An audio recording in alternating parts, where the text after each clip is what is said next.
woman after marriage becomes a wife. For 9 long months she carries a new life. Islam legislates equality, my sisters and brothers. Don't forget paradise lies at the feet of your mother. Assalamu alaikum wa rahmatullahi wa barakatuh. Welcome to another episode in our new series, The Art of Divorce. And we're still talking to Sheikh Haitham Al-Haddad from the UK. He's a member of the Islamic Sharia Council of the UK and also the director of the Muslim Research and Development Foundation. Assalamu alaikum. Alaikum salam wa rahmatullahi. And it's good to have you back here. Jazakallah khair, brother Fuad. Okay, in the last episode we mentioned about why we chosen the topic and some of the effects of divorce. But still it's bothering me, if you wouldn't mind further explaining it. Why is it we're not promoting to avoid divorce rather than minimizing it? Yeah. Bismillah ar-Rahman ar-Rahim. Alhamdulillah Rabbil Alameen. Wa salatu wa salamu ala nabiyyina Muhammad wa ala alihi wa sahbihi ajma'in. In fact, as we said, once we know the right process of divorce, or sometimes the art of divorce, or the skills of divorce, from one side we are trying to avoid it, but from the other side we are trying to minimize it. Okay, where's the priority? Yeah, avoiding it, but if it is not possible, then minimizing it. Let me give you an example. Okay. A very common mistake that many people, many Muslims have in so many Muslim countries, that they believe that in order to divorce his wife, he has to mention divorce 3 times. Okay. This is a very big mistake.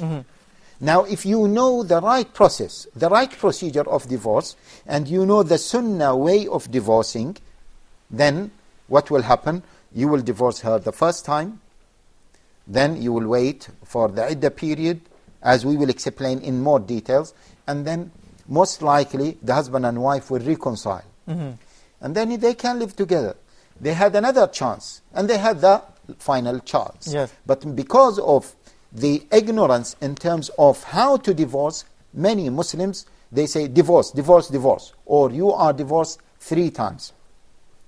Now, traditionally, in most of the madhahib and in most Muslim countries, 3 divorces in one sitting is the end of the life marriage. Yes. Now, in some Muslim countries, they are considering the other opinion, which is 3 divorces in one sitting is just 1 divorce. Now, this opinion is spreading more, in particular when some muftis are taking into consideration the fact that many people, when they divorce 3 times in one sitting, they do it out of ignorance. They don't want to just end the marriage whatsoever, but they believe they have this wrong perception that they have to mention it 3 times. And in the Islamic Sharia Council, when people come to us, we say to them, why did you divorce her 3 times in one go? He said, well, that is how divorce is. Yes. And we say, no. And that's why you need to know how to divorce your wife. This is one thing. And that's why we say one of the skills is to follow the Islamic Sunnah way of to divorce your wife. One of them is, brothers and sisters, don't divorce 3 times. Divorce once. Yes, okay. What do we mean by divorcing once? Mention the word 1 time. If you have to do it, then do it 1. Some people, wallahi, I know many cases. I remember one case, the wife is a revert case. The wife is a revert sister. And her husband from totally a different culture. Okay. And they had so many disputes and violence, domestic violence was involved. Yes.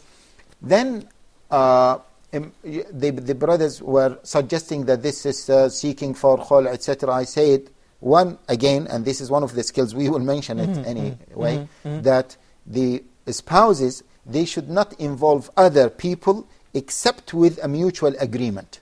Okay. But the husband should not go to other people without a mutual agreement with his wife, okay, come into my marriage. And the wife, okay, come into my marriage, because now they will have influence from different people. Yes, that's true. Anyway, what happened is one time those couples, they decided to end their marriage, and the husband came in a very angry way and he said, I want to divorce my wife now. In front of you, Sheikh, I want to divorce my wife. I had enough of her, etc. Now, see, from my experience, that it might be better for this lady to be divorced from her husband. Yes. But I did not say to him, yes, divorce her 3 times. I say, no, follow the sunnah. Because following the sunnah is not for the man, it is for the qadi, for the judge, for the imam, yes, to follow the sunnah in divorcing. That is also part of the skill. So I said, no, just one. Right. He said, no, I want to write divorce, divorce, divorce. I want to finish. It is impossible for me to go back to her. I will never go back to her. I said, no one knows. Sharia told us this, we have to follow Sharia. And he divorced her 1 time. Believe me, after 3 weeks, not after 3 months, after 3 weeks, they reconciled and they start to live together. So this is one of the skills. Let me give you another example. Okay. Many people have the perception that once the husband divorces his wife, the iddah period is there, but he cannot reconcile except with her permission. And in many cases, the husband realizes the ill effects of divorce quicker than the wife. This is the nature of men versus the nature of women. Yes. So he would like to reconcile, and that's why Sharia gave the right to reconcile, to make ruju' to the husband. The Sharia gave this right to the husband, not to the wife. And without even, this is the main point, without even the consent, the permission of the wife. So if the husband says to his wife, I'm taking you back, or he told her wali, I am taking your daughter or your sister back, my ex or my wife, I'm taking her back. Or he told 2 witnesses, that is more than enough, no need for her consent. Now many people don't understand this. They because think the very open, the very top of it seems that the woman is being done injustice here. Yeah, exactly. It doesn't or seem they just believe, at all. Yani. yeah, or they believe that the marriage took place after the consent of both of them. The ruju', okay, reconciliation, has to take place similarly. Yes. Means with the consent or after the consent of both of them. Yes. And in many cases, the husband doesn't do that because his wife is reluctant to do this, and then he leaves her. Or sometimes he sends her home thinking that maybe I will discuss with her or she will call me. And the iddah period comes to an end, which is almost 3 months. And in some cases, the iddah period is to give birth, and then the iddah period is over, and the husband comes and says, I want now to reconcile. Okay, fine. When did you divorce your wife? 6 months. I said, Yahi, 6 months, and you didn't reconcile. He said, no. I said, you could have reconciled. He said, I never knew. Now, he said, I want my wife back. No, you have to marry her again. What is the problem here? Normally, the father, he said, no, I will never give you your wife back. I will never allow this marriage. And this is, subhanAllah, similar to what happened to Fatima bint Qais and her husband. And then Allah Jalla wa Ala revealed the ayah in the Quran, فَلَا تَعْضَلُوهُنَّ أَن يَنْكِحْنَ أَزْوَاجَهُنَّ إِذَا تَرَاضَوْا بَيْنَهُم بِالْمَعْرُوفِ. And we will mention this story, inshallah, in details. But the point here is, the father will say, no, I will not allow this marriage to take place.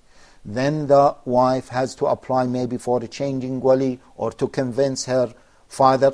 Or what will happen normally is there will be a dispute now between the husband and the father, and the husband believes that the father is stopping me from taking my wife back, and he will have more hatred towards the father. Yes. And sometimes he might become abusive towards the father. When the daughter, the wife, sees that her husband or her ex-husband became abusive to her father, she will say, no, I cannot go back to you. Okay, I just want to take... So this means that there is no future for them to reconcile. This could have been solved if the husband knows that, well, during the iddah period, I can reconcile and I can take her back. that could have been avoided. Yeah, it's very sad that we Muslims don't really read into our religion too much, especially in activities that we take part in. We don't really understand it fully, but we just act because of seeing the parents or forefathers doing that. I want to take you back a bit before we actually go into the procedures of divorce. How do you evaluate, and working in this field, part of the Sharia Council, how do you evaluate that two persons can't get along together? When do you give the ruling of that it's better to have a divorce? That is very rare, to be honest with you. That is very rare. And subhanallah, now the West, they say, how can the Western lifestyle, the Western people, they say, how can I get married to a wife that I don't know her? I need to know her beforehand. Yes. And unfortunately, many Muslims, as we say, are following that style. And see, this is even some psychiatrists explain that this is even wrong. Why? Because you are not marrying her based on what will be based on the concept of marriage, rather than the concept of this wife, I liked her. Which means we have to understand this point, and this is one of the skills, please.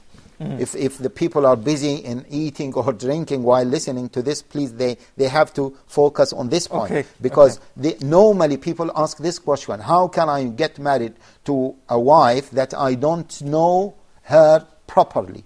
And we always say that whatever you know, whatever time you spend with a wife, you wouldn't know her as a wife.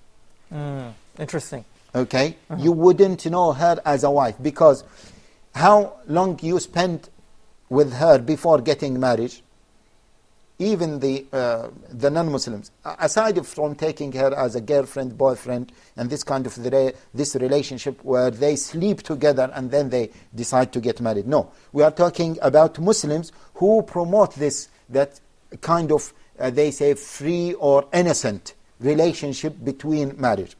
How much will you know your wife? Will you sleep with her? No. Will you see your wife or the wife? Will you see your husband when he wakes up? And let me be open here as we are discussing this. I just want to cut you here. We'll keep the audience in an intense mood after the break, inshallah. Yes. We'll take a break here. And stay tuned for more on the art of divorce. Don't forget paradise lies at the feet of your mother.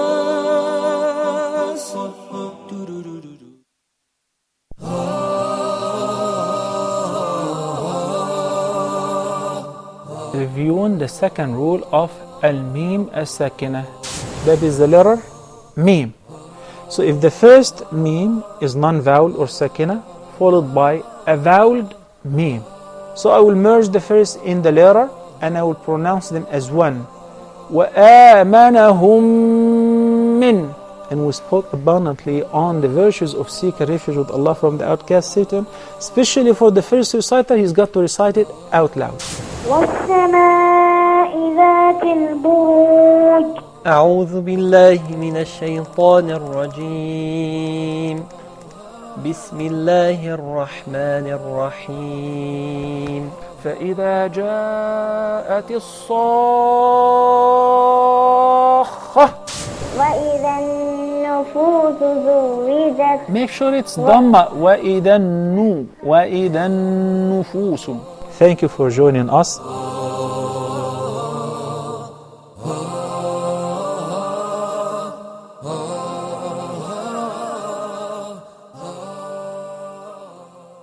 forget paradise lies at the feet of your mother.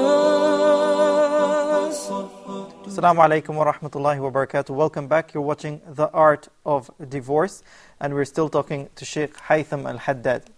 Just before the break, and I think the viewers are still waiting for the answer, a person spending time with a woman would not really understand her and would not aid in helping that marriage?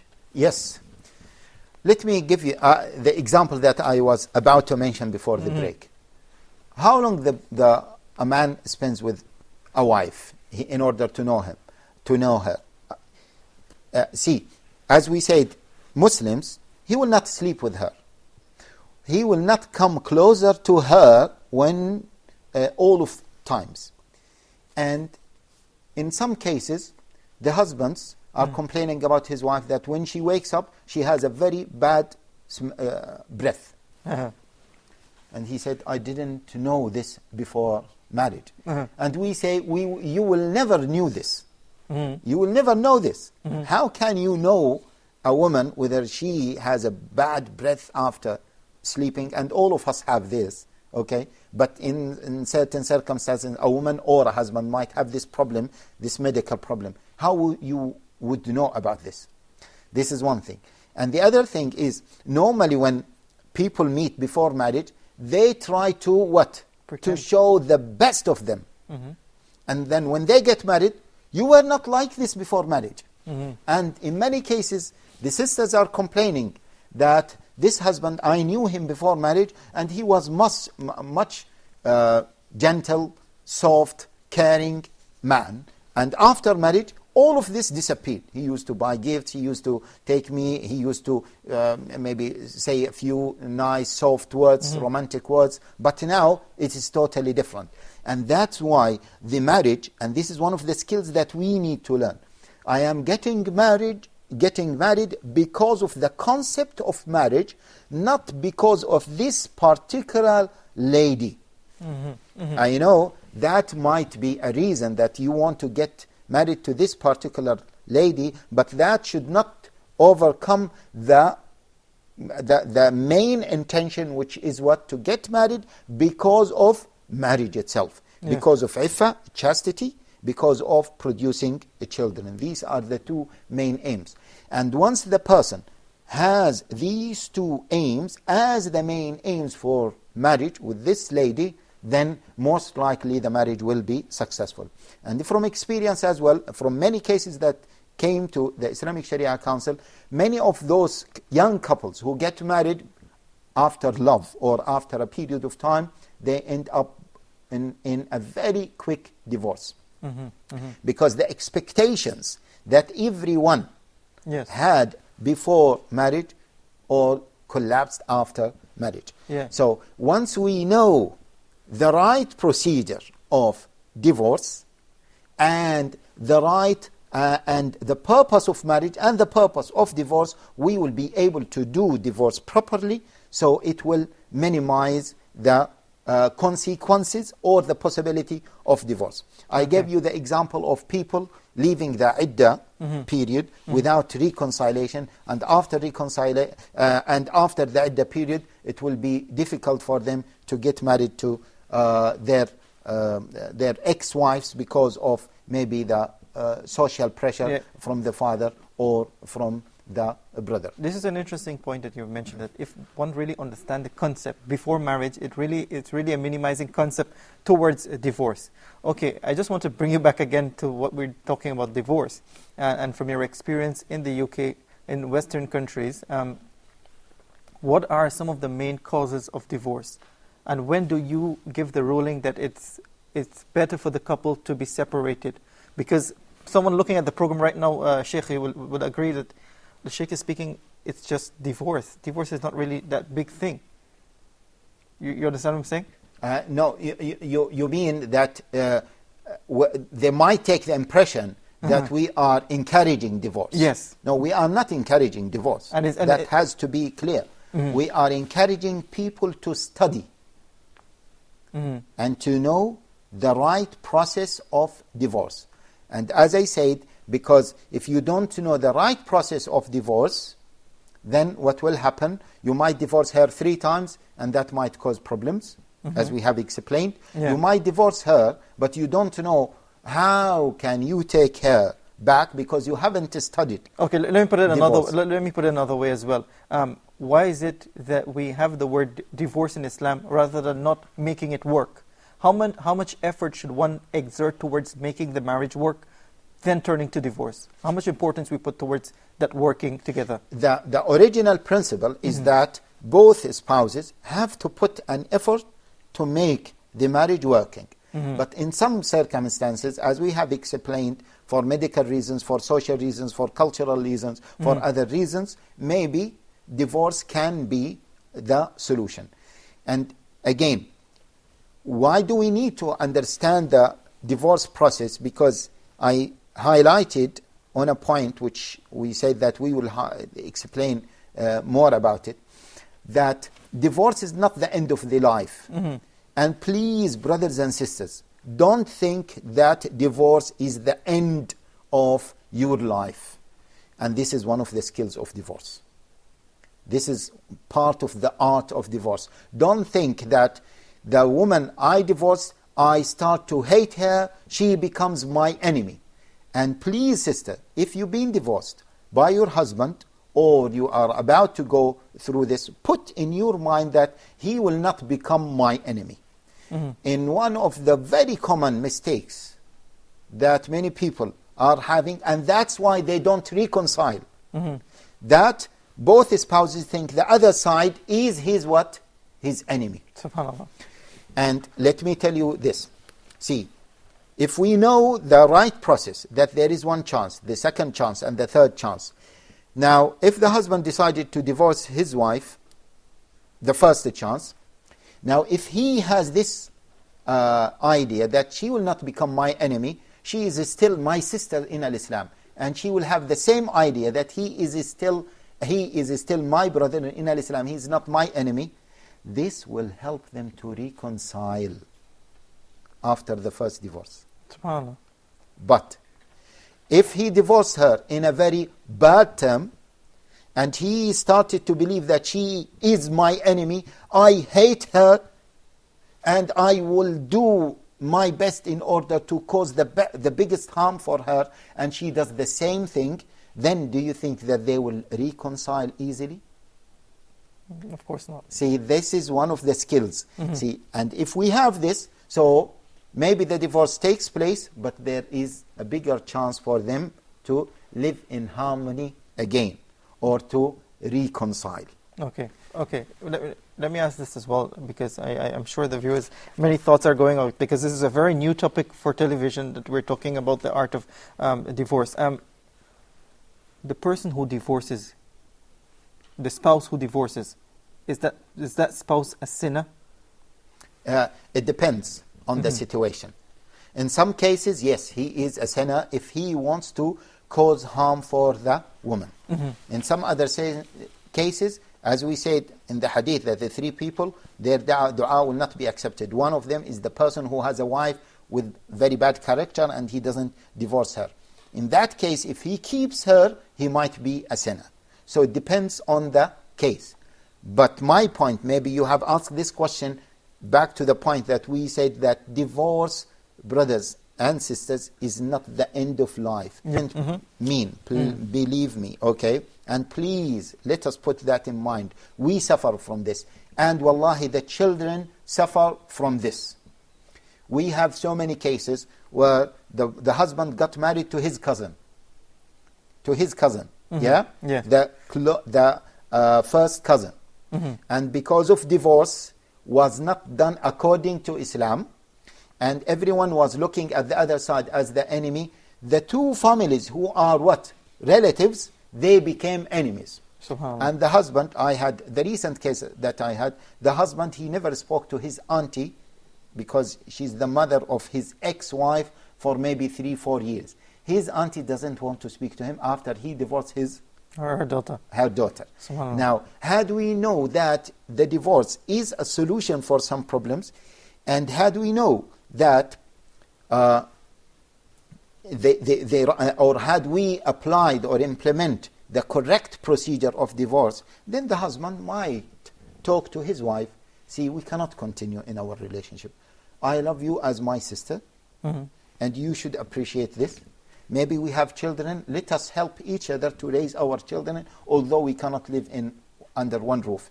He can talk to her mother, who is her auntie, and tell her it is not the end of life, I respect her, I will honor her, etc.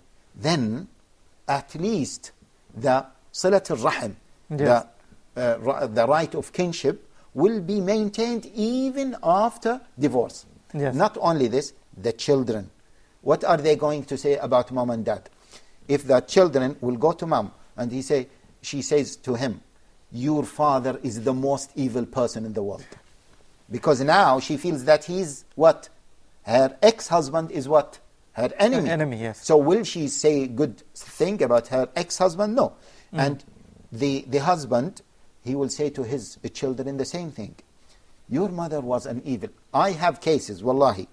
I have cases where the husband is telling his children that your mom used to sleep with other men. And that's why I divorced her. SubhanAllah.